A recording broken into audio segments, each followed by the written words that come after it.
મારું નામ શેઠ ગોપાલ બિપિનભાઈ છે।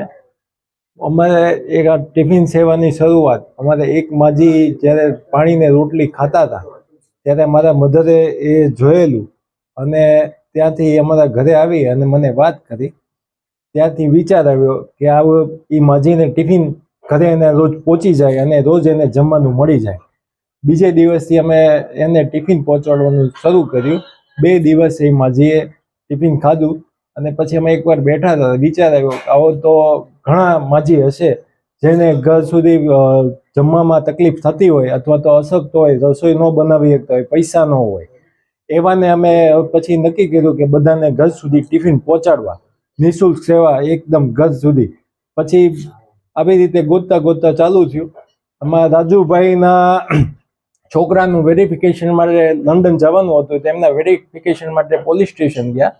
ત્યાંથી પછી વાત કરી, ત્યાં એમને જોયું તો ત્યાંથી પોલીસ સ્ટેશનમાંથી પણ સાથ સહકાર સારો મળ્યો અને દરેક કાર્યમાં અમારી સાથે છે। અમે રોજ સવારે ટિફિન સેવામાં દૂધ, નાસ્તો, બપોરે દાળ ભાત શાક રોટલી અને સાંજ માટે ખીચડી આપીએ છીએ। અથવા દરેક તહેવાર નિમિત્તે દરેક તહેવારનું જે એનું હોય એ અમે આપીએ છીએ। દિવાળી હોય તો ફરસાણ આપીએ છીએ, મીઠાઈ આપીએ છીએ, સાડી આપીએ છીએ। પછી શિયાળો હોય તો પછી એમાં ટાઈટ ન હોય એ માટે સ્વેટર હોય અથવા તો એની માટે કંબલ હોય છે। અને પછી શું કહેવાય, ઉનાળામાં બધાને ચપ્પલ અથવા એવું બધું હોય છે।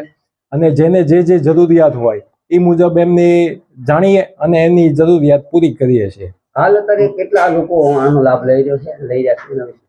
હાલ અત્યારે અમારે 56 ટિફિન જાય છે। અમારે સમયાંતરે 6-12 મહિને એક ટૂર ગોઠવીએ છીએ। દાતાશ્રીઓના સહયોગથી અમે બધા સભ્યો ભેગા થઈ અને દરેકને અમે જેટલા ટિફિન જાય છે એ લોકોને લઈ જઈ બસ બાંધી અને વચ્ચે અમે સાળંગપુર, કુંડળ અને કષ્ટબંધન રિસોર્ટ ત્યાં લઈ ગયા હતા। બધાને બહુ જ આનંદ આવ્યો અને બધા બહુ જ મજા આવી ગઈ। આવા વૃદ્ધ લોકો હોય એની માટે સારવાર વિશે શું કહેશો? એની સારવાર માટે પણ અમે એમને લઈ જઈએ છીએ અને એમને સારવાર કરાવીએ છીએ। હું રાજુભાઈ વસનાણી, ઇસ્માઇલી ખોજા જ્ઞાતિ, અમે આવો સરસ મજાનો વાત્સલ્ય ગ્રુપ ચલાવીએ છીએ। જે 60 વર્ષના ઉપરના મેમ્બરો હોય, વડીલો હોય, એને અમે દરરોજ ટિફિન પહોંચાડીએ છીએ। અમારા સાથે ગોપાલભાઈ છે, પછી ભાઈ હેમલભાઈ છે, ભરતભાઈ છે, બધા મિત્ર સર્કલ અને પોલીસ સ્ટાફ અમારી સાથે રહીને અને બધાનો સાથ સહકાર મળે છે। જેવો કે વેપારી વર્ગ અથવા નાના મોટા દાતાશ્રીઓનો બધાનો અમને સાથ સહકાર મળે છે અને બધાના ઘર સુધી અમે બધાને ટિફિન પહોંચાડીએ છીએ, જેને આગળ પાછળ કોઈ ન હોય એને।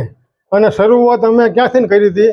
એક માળી જે 80 વર્ષ આજુબાજુના હશે, જે પાણીને રોટલી ખાતા હતા, એનું જોઈને આમાં ગોપાલભાઈ છે એમના મધર, એ મેં જોયું, એ મેં અમને આપ્યું અને એના જોઈને અમે પછી આ બધું ચાલુ કર્યું છે।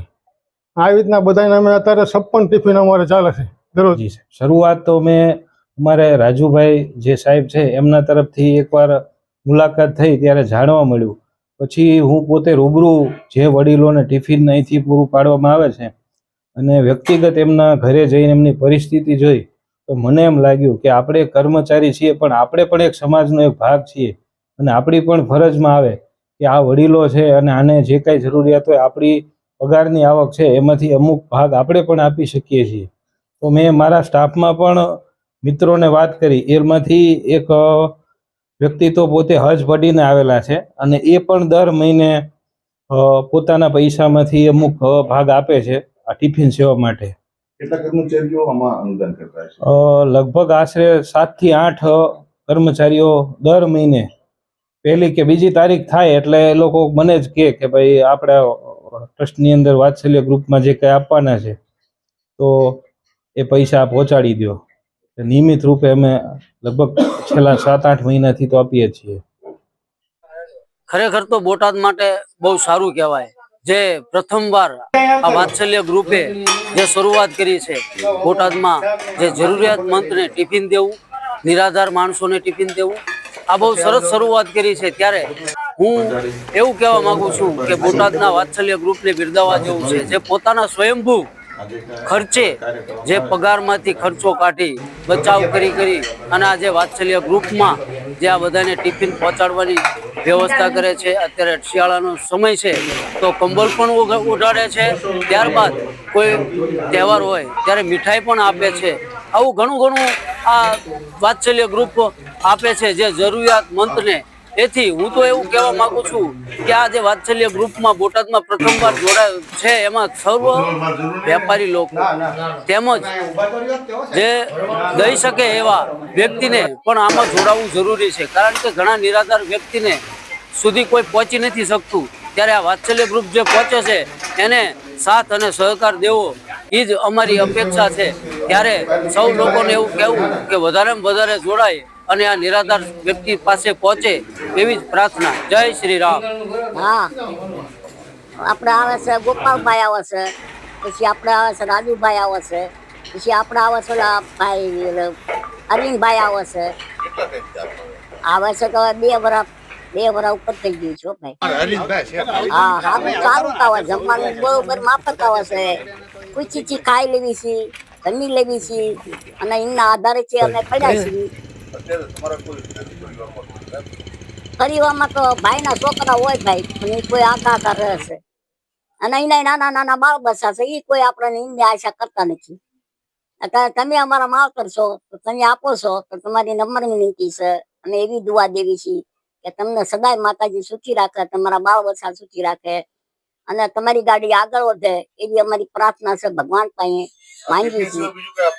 હા, બધું આવે છે, જમવાનું આવે છે, અમને નાસ્તો આવે છે, શાકંડ આવે છે, દૂધ આવે છે, કોઈ જાતની કમી નથી. ચડબે આવે છે, મારે બધું આવી જાય છે, કોઈ જાતની તકલીફ નથી.